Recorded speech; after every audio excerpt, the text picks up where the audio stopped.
Então vamos falar sobre uma das maiores palhaçadas que acontece no Brasil, que é o super salário de funcionários públicos. Porque supostamente existe uma lei que limita o salário que um funcionário público pode receber por mês. Atualmente o teto é R$ 33.763, e isso é amplamente desrespeitado. Tem um monte de servidor por aí recebendo muito acima, 100 mil, 500 mil em alguns casos, é uma coisa assim ridícula. E isso aí é um dos motivos que o Brasil tá falindo, ok? Que é basicamente o tema da semana aqui, era o tema da semana passada, é o tema dessa semana, talvez seja o tema de janeiro ou de, sei lá, da década aqui, eu não sei, mas enfim. O fato é que o déficit do governo federal em 2018 é esperado que seja 130 bilhões de reais, o que dá mais ou menos o SUS inteiro. E desses 130, 20, pode ser um pouquinho mais, mas 20 bilhões de reais só é super salário, é salário acima do teto constitucional. Ou vamos falar de uma maneira um pouco mais direta, salário ilegal. Tá errado, quer dizer, depende do que 6 juízes do STF acham, mas a gente já entra um pouquinho nisso. O ponto é, cara, é uma grana desgraçadamente enorme. E o que acontece? Bom, vamos falar de médias, porque vive saindo aquelas listas de tal deputado ganha, tal juiz ganha isso, tal desembargador ganha isso, tal assessor, tá, ok. Só que às vezes a galera fala, não, é caso isolado, vamos falar de dados geraisões. Primeiro, 20 bilhões acima. Pode ser um pouquinho mais, porque esse dado de 20 bi é de 2016, então hoje deve ser assim, sei lá, 22 bi, talvez, alguma coisa assim. Mas vamos lá, para começar a depressão, mais de 70% dos juízes no Brasil recebe super salário. Mais de 70%. Não é esse caso isolado, não é assim, é que é no Rio de Janeiro, ou é naquele estado, ou é esse. Não, mais de 70%. Inclusive no estado de Minas Gerais, 98% dos juízes receberam salários acima do teto em julho de 2017. Basicamente, eu tô imaginando que os 2% que não receberam estão pensando, por que eu sou otário? Onde é que como é que funciona esse negócio aí? Porque eu não sei por que isso aconteceu. Inclusive, desembargadores de Minas Gerais, São Paulo e Rio de Janeiro possuem um ganho líquido médio de 68% a 150% acima do teto. Ou seja, trabalha por 3 por acaso? Trabalha por 2 para ganhar 2? Trabalha por 3? É questionável se trabalha por 1, inclusive. Isso tende a se concentrar em, especialmente você vê a maior parte ali, em judiciário estadual, mas existe casos, inclusive, de procuradores do Ministério Público Federal que, com as indenizações, recebem remunerações 4 vezes acima do teto. Então eu tô falando assim de médias, não é dados gerais, não é assim, tal cara ou esse. Mano, isso aqui é a norma, ok? E aí por que eu disse que supostamente tem um teto de remuneração no Brasil? Porque ele existe, mas não. É meio que o sistema legal brasileiro como você já está acostumado, certo? No artigo 17 da Constituição tem uma limitação que diz que vamos lá, os vencimentos, a remuneração, as vantagens adicionais, bem como os proventos de aposentadoria que estejam sendo percebidos em desacordo com a Constituição serão imediatamente reduzidos aos limites dela decorrentes, não se admitindo, nesse caso, invocação de direito adquirido ou percepção de excesso a qualquer título.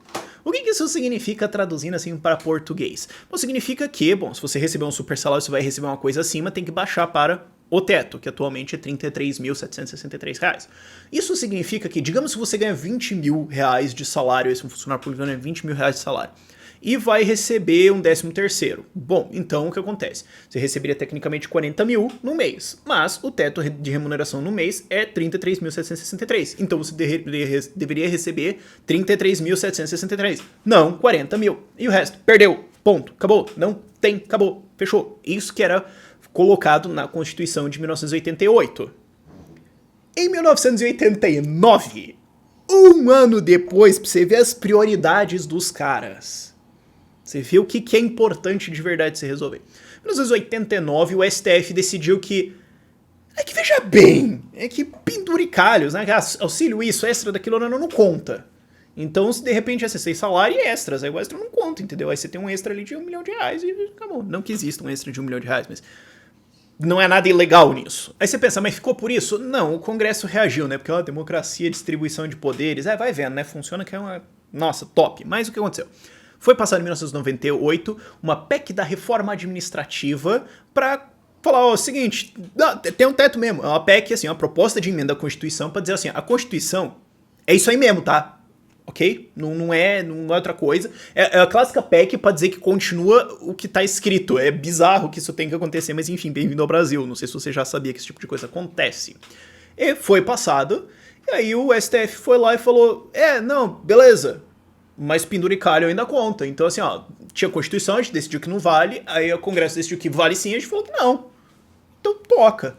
E depois, aí no governo Lula, em 2003, foi feita uma PEC de reforma da Previdência. O que, inclusive, deu uma treta gigantesca, porque, pô, escuta aqui, 5 anos atrás foi o PT que lutou, junto com um monte de gente, contra essa história de limitar o teto, blá blá blá blá. Ah, legal.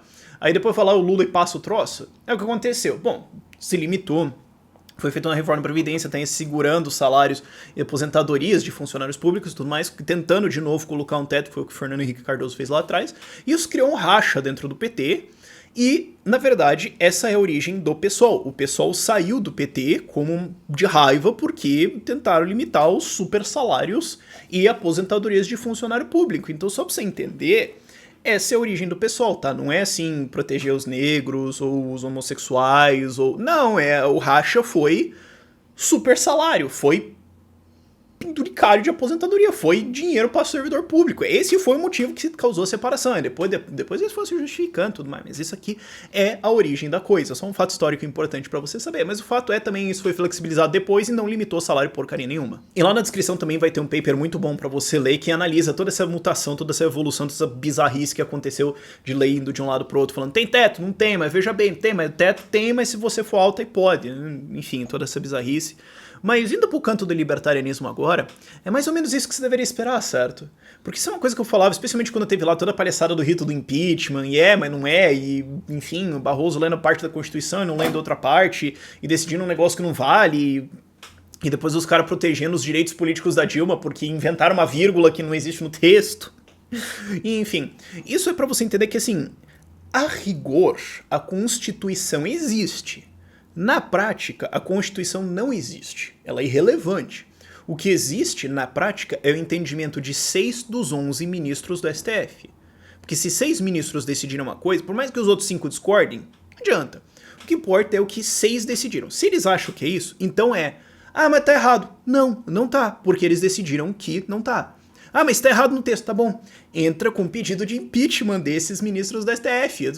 O quê? Eles não vão fazer nada. Se eles não aceitarem, eles não vão fazer nada. Eventualmente você vai falar, bom, então a gente vai tocar fogo em algumas coisas até isso ser resolvido. É possível que isso aconteça. Eu não acho extremamente provável, mas enfim.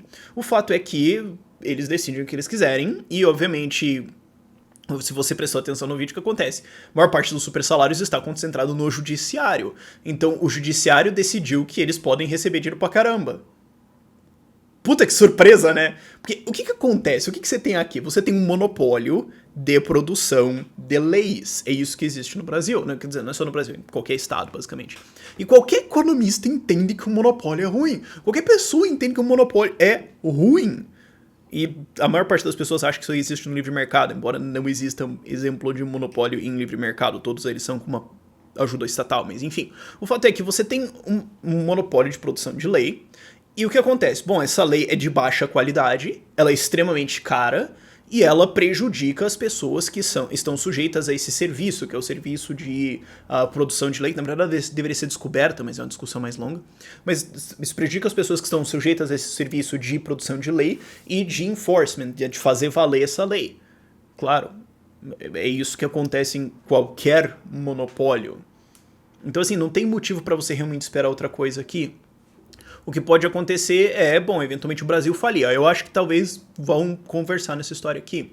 Agora voltou a ser conversado lá no Palácio Planalto, voltou a ser conversado no Congresso, postergar o ajuste de salário dos servidores. Então eles não continuam subindo muito, sendo que hoje, nesse ano 2018, funcionários públicos irão receber 300 bilhões de reais em salários. Isso não conta funcionários de estatais, Petrobras, Correios, etc. Não.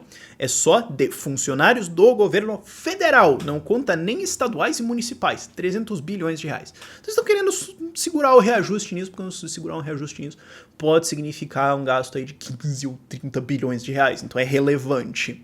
Agora, não resolve, né? Vamos voltar aos números. A gente está falando de um déficit nesse ano de 130 bilhões de reais. Então podia bem que acabar com esses super salários. Vai acontecer isso? Eu acho que não antes de falir. Eu acho que vai ter que dar uma falidinha bem boa. até isso aqui realmente sair. E isso aqui tem muito a ver com grupos de pressão também, porque daí você fala, bom, mas peraí, qual que é a base eleitoral dos funcionários públicos, certo? Quantos tem? É 1% da população, mais ou menos. Daí você pode perceber até uma estatística engraçada. Bom, 300 bilhões de reais são mais ou menos 15% do orçamento federal. Então 15% do dinheiro que o governo gasta vai para 1% da população. Isso é assim que a coisa funciona. Aí você pensa, mas só uma base eleitoral, mas é que é muita pressão. Tem muita pressão em cima disso. É muito difícil para políticos se reelegerem, ou até se elegerem, sem apoio das bases eleitorais, dos funcionários públicos para ajudar a fazer propaganda deles e tudo mais. Revoltas desses funcionários podem causar piora nos serviços públicos, o que causa a revolta da população contra o cara que está agora, ou o cara que vai entrar, ou enfim, você pode usar isso como uma maquinação. Fora que são os caras que estão sempre ali ao lado dos políticos, cutucando e enchendo o saco. Então eles têm, embora seja uma fatia muito pequena da população, tem uma pressão muito grande. É um grupo muito pequeno que acaba comandando uma enorme fatia do orçamento e você está pagando essa festa. Para você começar a entender um pouco como é que o Brasil funciona, ok? Mas por esse vídeo é isso. Várias leituras para vocês estão na descrição e tchau, tchau.